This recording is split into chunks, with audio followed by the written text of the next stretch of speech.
In order to better manage stormwater on your property, you should first understand how stormwater is generated and flows on your property. Follow these 3 simple steps to figure out where stormwater is generated, the direction it flows, and approximately how much stormwater comes from your property. By the end of these 3 steps, you will have built a map that illustrates the rundown of stormwater on your property. Step 1. Walk your property and map your boundaries and basic features. Walking along your property will help refresh your memory of its exact layout and features. When you are ready to map your land, start by drawing the boundaries of your property. Then add any impervious features. These would be areas where stormwater does not soak into the ground and would include your house and other buildings, driveways, patios, decks, walkways, etc. Next, map out any lawn or landscaped areas on your property. Finally, map any areas that are on your property that you manage as natural vegetation, such as woods or meadows. If you have any water features, such as a stream or a pond, you should include those on your map too. Try to calculate the total acreage of your property, as well as the total acreage of each type of feature you have mapped, which includes impervious areas, lawn and landscaped areas, and natural areas.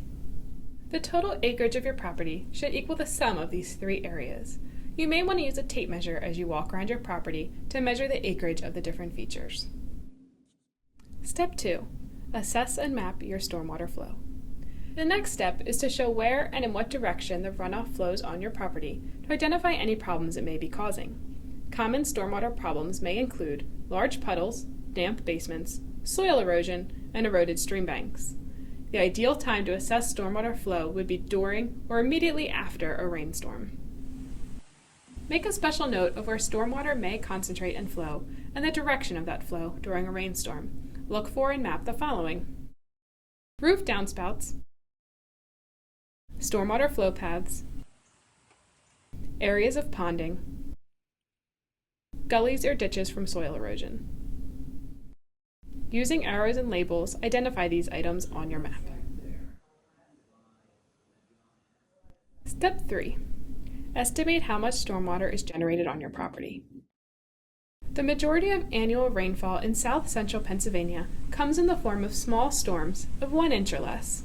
These small storms carry most of the pollutants that impact water quality, and thus the stormwater generated by your property for the 1 inch storm is a good measure of typical stormwater runoff. This chart will help you determine how much stormwater is generated by the impervious area on your property. You can then calculate and record the total runoff water amounts of each impervious surface that is generated during a storm.